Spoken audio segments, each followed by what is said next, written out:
પકોડા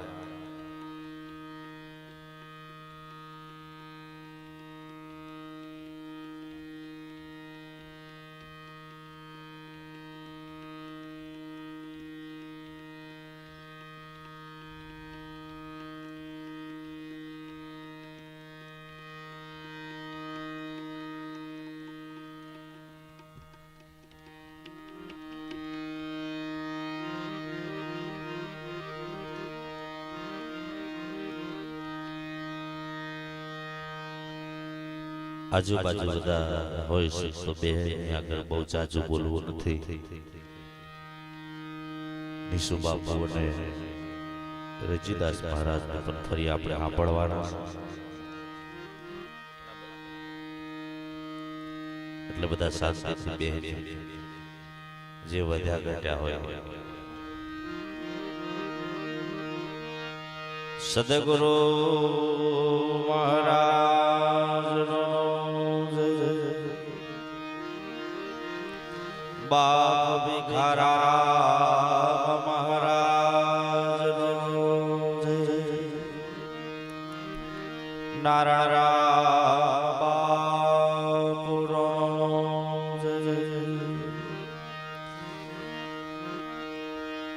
નિશુ બાપુરો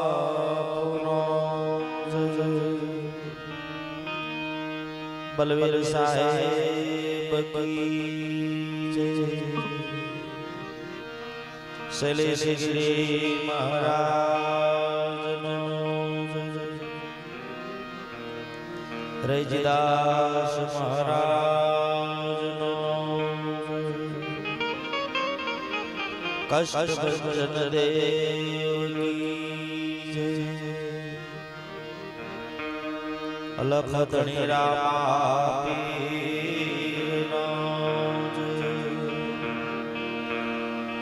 સત્ય સનાતન પધારે હરિ ગુરુ સંતનો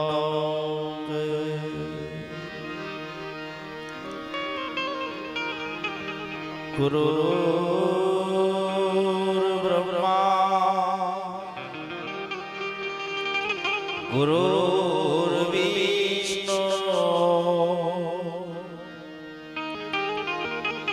ગુરુદેવો મહેશ્વરા ગુરુ સાક્ષાત પરિબ્રહ્મા તસ્મૈ શ્રી ગુરુવે નમઃ. ધ્યાન ગુરુ મૂર્તિ પૂજા ગુરુ પદ મંત્ર ગુરુ વાક્ય મોક્ષ ગુરુ રૂપા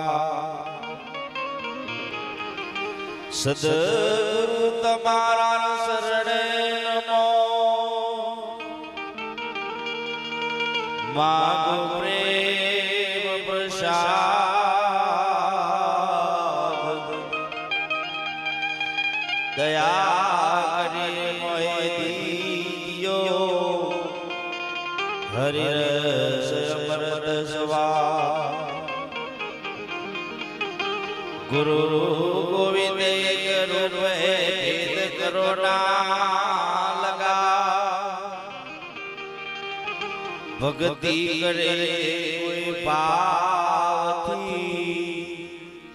ભાઈ બહેનો મેરો પા સદગુરુ ભગવાન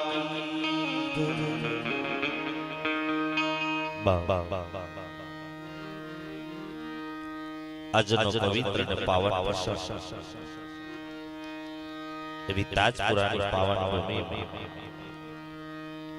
નારાયણ બાપાના પટાંગણમાં કહીએ તો પણ ચાલે. નેમાય સંત મહાપુરુષો પણ પધાર્યા છે, સાથે સાથે અમારા પ્રભુભાઈ સુંદર ભાવથી આવું આયોજન કરી હરેક સંતો ભક્તોને તેડાયા છે કે માતૃ નિમિત્તે માને યાદ કરવાનો પણ એમણે અવસર લીધો છે. એમને તાલી લેવડાવો જેટલા બેઠા છે આપા ધ્યાન આપજો તો સમજાશે કે બધું વાયે જાય એવું છે. પછી રજીદાસ છે તો પછી બધા આનંદ વાત કીધો જેટલા જેટલા તો આનંદ કરીએ. આ અવસર બહુ મજાનો છે પણ સમજી નહીં શકતા એના માટે બહુ પ્રોબ્લેમ. હું ઘણી જગ્યા કહું છું કે ભગવાનને તેડાયા પછી કહે જવાય નહીં. ભગવાનને ખરેખરની નજરે બેહવું જોઈએ. સંત સાધુને તેડાયા એટલે એના આગળ બેહી અને શું કહેવા માંગે છે જીવનમાં શબ્દને ઉતારવાની જરૂર છે. ત્યારે ભજન બોલીએ બહુ સમય જાજો લેવો નથી. हे दन गुरुजी के आया से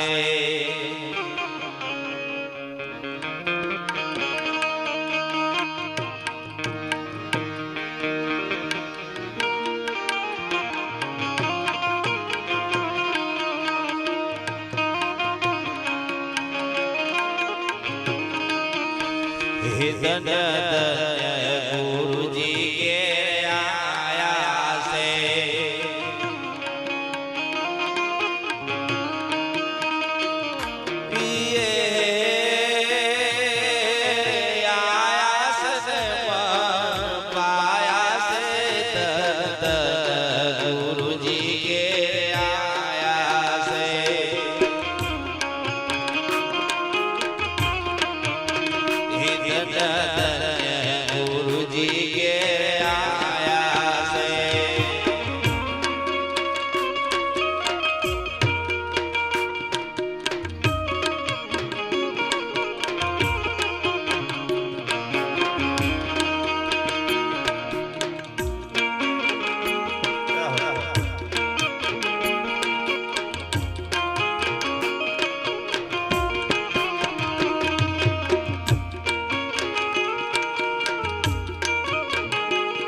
સદગુરુ મહારાજ કી જય. બહુ જાજુ નહીં કહું પણ જ્યારે સદગુરુ મહારાજ પધાર્યા, આમ તો આનંદ એટલો છે કે બાપ નારાયણ બાપુની એક ભૂમિ, પાવન ભૂમિ, અમને પણ આવવાનો અવસર મળે. અને પ્રગટ પરમાત્માનું જો કોઈ ધામ હોય તો નારાયણ બાપુ ધામ છે, એ તાજપુરા. અને આજે એ જ સ્વરૂપે આપણા ઓગળે જો નિશુ બાપુ પધાર્યા હોય તો ખરેખર નારાયણ બાપુનું સ્વરૂપ છે એવું હમજીર જો સાહેબ વંદન કરીએ તો 100% પ્રગતિ આવે. આપણે જેવું થઈ ગયું, લગન જેવું થઈ ગયું કે જવું જ પડે. થોડી વાર ના જઈએ તો આપણને કે નહીં આયા કે અમુક આવું લઈને આવે છે. ભજનથી કે પાઠથી કે સંતોથી એનાથી કોઈ મતલબ નથી. વ્યવહારિક વસ્તુથી મતલબ છે, પૂર્ણ કરીને જતા રહીએ છીએ સાહેબ. આનંદ ભજનમાં થાય. જો ભજન ભૂલવાનું છે, જો ભક્તિ ભૂલવાની છે, જો ભાવ નથી, જો પ્રેમ નથી, તો ભજન પણ નથી લખી રાખતા. અને જો તમે જો સંતો મહાપુરુષો કે છે સદગુરુ એટલે કોણ બાપ? પ્રગટ પરમાત્મા આવ્યો છે. ભક્તિ રે કરવી તેને રાગ થઈ રહેવું, પાનબાઈ મેલી દેવું બધો મનનો વિકાર. જેને જેને મનના વિકાર મૂક્યા ને એનું ભજન થાય છે. બાકી પાખંડ ઉઠાયું છે એનું ભજન નથી. કેમ કે પાખંડ વાળા પૂજાણા જગતમાં જતી સતી સંતાણા. પાખંડ વાળા પૂજાણા સાહેબ જો પાખંડ છે તો ભક્તિ નથી. અને આવા સાધુ તમે જો ઓગણે આવીને આજે ખરેખર પપ્પુભાઈ આવું સુંદર આયોજન એક માને યાદ કરી છે. વિચાર કરો આ જગતમાં જેને આપણને ઉત્પન્ન કર્યા. પહેલી નમન મારા માત પિતાને તેમને ઉત્પન્ન કીધા જે.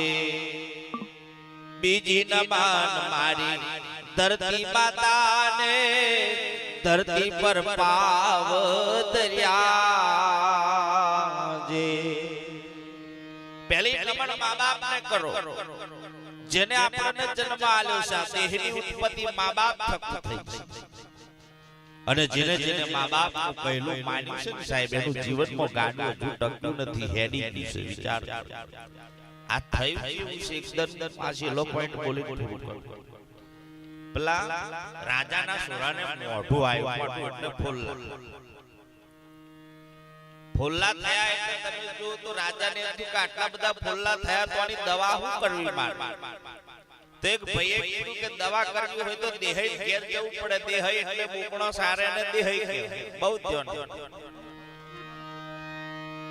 કે એને તે જાવ ને બોકડીની શેડ ડાયરેક્ટ મોઢામાં પાડશો ને એટલે એને ફોલ્લા મટી જશે. રાજાને થયું કે હાલો એવું થતું હોય તો લઈ ગયા. બાર બપોરે તો પોક્યા. તમે જો તો એ વખત દેહઈ તો આગળ જમવા બેઠો. દેહઈ મારા સુતરાના મોઢામાં બોકડીના વાંચળથી શેડ પાડ્યા એટલે એના ફોલ્લા મટી જાય. તો દેહઈ શું કહ્યું કે રાજા સાહેબ તમે પણ વાંચણ દબાવશો તો મારી બોકડી બાર બપોરે દૂધ આલે એવી છે. તમે વાંચણ દબાઈ શેડ પાલ. હવે રાજા જિંદગી મોસરીઓ જોઈ લો. આ બહુ ધ્યાન આલવા જેવું. આપણે ઓખનું કાજળ ગાલે ઘસી બેઠા છે ને એટલે ઉપાધિ. રાજા જઈ તમે જો તો બહુ અસર ખેંચા પણ મેર આવ્યો ને દૂધ આવ્યું જ નહીં.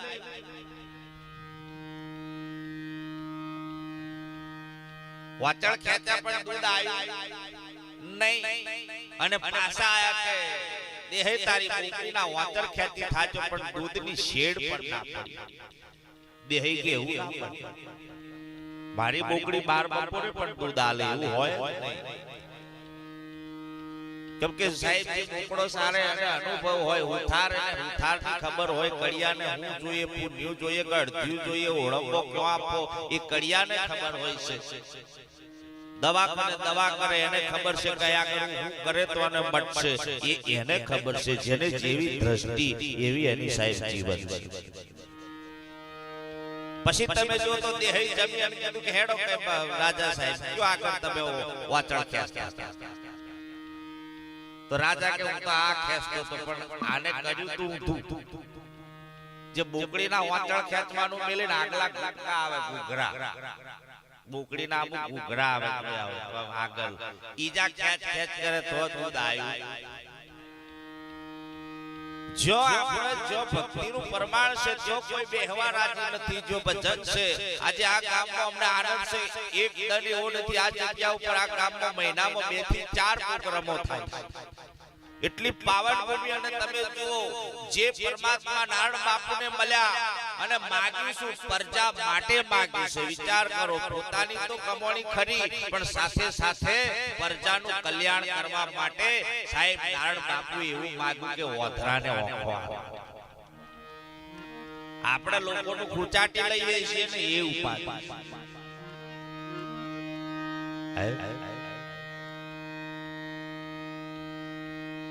જલારામ બાપા જો સાહેબ એક વીરપુરમાં થઈ ગયો, એ પણ તમે જુઓ ભૂખ્યાને ભોજન જમાડ્યું.